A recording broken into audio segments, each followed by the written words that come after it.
मेरे पिछले ब्लॉग में आप लोगों ने देखा होगा कि मेरे बुआ के बेटे की शादी है और जब मैं बारात के लिए तैयार होकर आई थी, तो फिर सबसे पहले मैंने दूल्हे का मैं थोड़ा-सा मेकअप किया था। दूल्हे का फेस तो शाइन करना ही चाहिए। उसके बाद से हुई थी बारात की तैयारी और घर की कुछ लेडीज़ अभी पार्लर में ही थी, तो वो लोग बारात में आगे जुड़ने वाली थी और हम सभी लोग जो भी तैयार हो चुके थे, वो दूल्हे के साथ यहाँ पर इस मंदिर में आए हैं। मंदिर में हम लोगों ने दर्शन किया था और हमारे यहाँ ये होता है कि दूल्हा जब बारात लेकर घर से निकलता है, तो सबसे पहले मंदिर में उसको मतलब चरण स्पर्श करवाते हैं, जिसको राजस्थानी भाषा में कहते हैं धोक दिलवाना।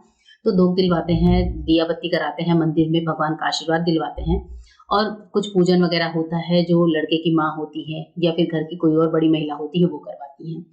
और यहाँ पर एक रस्म होती है परछावन की, क्योंकि दूल्हा जैसे जा रहा है अपनी दुल्हन को लेने, तो परछावन एक तरह से नजर उतारने की रस्म होती है, जिसके लिए जो लकड़ी की मथनी होती है उसको 7 बार उल्टा घुमाते हैं दूल्हे के सर से, जिससे अगर कोई बला हो, कोई नजर हो तो वो टल जाए। ये बहुत ही पारंपरिक सी रस्म है जो कि सब लोग करते हैं, घर की सारी लेडीज करती हैं और सभी लोगों के करने के बाद अब मेरी भी बारी आई थी। मैं भी अपने भाई की नजर उतार रही थी और उसने स्पेशली बुलाया कि दीदी आओ मेरे पास आओ, मेरी ये रस्म करो।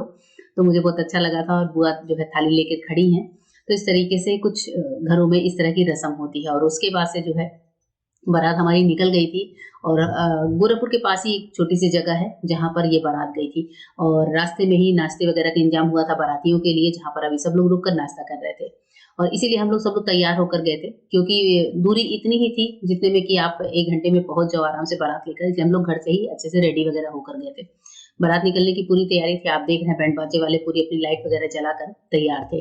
अच्छे से खूब भरपेट खाने के बाद हम लोग निकल पड़े हैं और रास्ते में जैसे ही बारात आगे बढ़ी है तो खूब सारा डांस वगैरह चलने लगा है। आप देख रहे हैं सब लोग आ चुके हैं अब यहाँ पर, सब अपनी अपनी गाड़ी से आए थे जनवासे तक और इसके बाद से सब पैदल ही आगे बढ़े थे। मोस्टली हम सारी सभी लेडीज, और लेडीज जब होती हैं किसी भी बारात में तो बहुत अच्छा भी लगता है, मजा भी आता है, क्योंकि डांस और बढ़िया होता है और सुंदर जो है माहौल हो जाता है। यहाँ पर आप देख रहे हैं सभी लोग डांस कर रहे हैं। रेड साड़ी में जिनको आप देख रहे हैं वो मेरी भाभी हैं, उनके साथ मैं भी डांस कर रही हूँ। तो इस तरह से करके हम सबने खूब इंजॉय किया था। हमारे पूरे रिलेशन के लोग जुड़े हुए थे, बुआ के ससुराल वाले और मतलब हमारे घर वाले। बहुत मजा आया था इस शादी में और बारात जो है, बारात में मजा तो आता ही आता है और खूब अच्छे-अच्छे गाने बज रहे थे, खूब मस्ती से सब डांस कर रहे थे और जब बारात होती है, लड़के की शादी होती है तो आपको पता है सब खूब एन्जॉय करते हैं।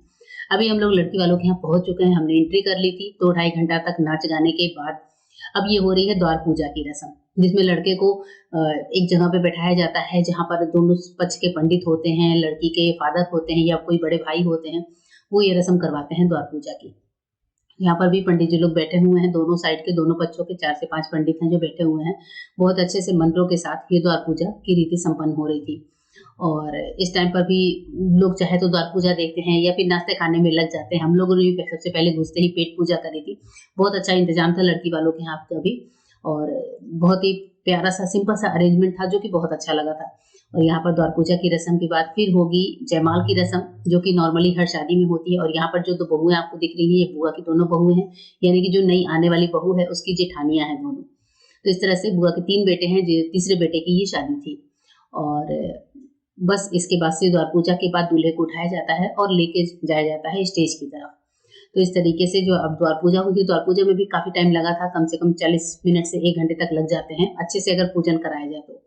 उसके बाद से स्टेज पर पहुंचने के बाद वापस से हमने डांस करना शुरू कर दिया था, क्योंकि अभी दुल्हन आई नहीं थी, दुल्हन के इंतजार में सब थे। तो हम सब जितने रिलेशन में जो भी उसकी भाभियां या बहनें थी, हम सब ने घेर कर उसको स्टेज पर ही डांस करना शुरू कर दिया था। बहुत अच्छे अच्छे सॉन्ग हमने बजवाए थे उस टाइम पर और खूब मस्ती में झूमना शुरू कर दिया था। आपको पता है वैसे भी डांस करने का मौका मिले तो लेडीज जल्दी छोड़ती नहीं है और वैसे भी भाई की शादी हो तो सबके जो जोश कुछ ज्यादा ही होते हैं। दूल्हे को साथ लेकर डांस कर रहे थे हम लोग स्टेज पर ही। दुल्हन का इंतजार हो रहा था, दुल्हन के आने में थोड़ा सा टाइम और था। दुल्हन हमारी आई थी, इसके बाद बहुत ही प्यार से उनका भी वेलकम किया गया था। तो दुल्हन से मैं मिलवाऊंगी अपने अगले ब्लॉग में। अभी का ब्लॉग हमारा यही तक है जब दूल्हा हमारे स्टेज पर है और हम उसके खूब मजे ले रहे हैं डांस कर करके। वाह वाह राम जी पर हमने जो है अच्छे से सॉन्ग परफॉर्म किया था, डांस किया था। आप देख रहे हैं बच्चे बड़े सब लगे हुए हैं, खूब अच्छे से सब डांस वगैरह कर रहे हैं। तो इस तरीके से हमारा ये जो भाई की शादी का अभी मेन फंक्शन जो चल रहा है बारात वाले दिन का, उसका ब्लॉग आप देख रहे हैं। और आपको अगर मेरे ब्लॉग अच्छे लग रहे हो, आप भी गोरखपुर से हो, तो एक बार कमेंट करना बिल्कुल मत भूलिएगा। मुझे अच्छा लगेगा कि कितने लोग गोरखपुर से मेरे इस वीडियो को देख रहे हैं। मैं जानना चाहूंगी कि मेरे व्यूअर कहाँ कहाँ तक हैं और वो किस किस शहर से इस वीडियो को देख रहे हैं। मिलूंगे अपने नेक्स्ट ब्लॉग में, तब तक के लिए गुड बाय। Thank you.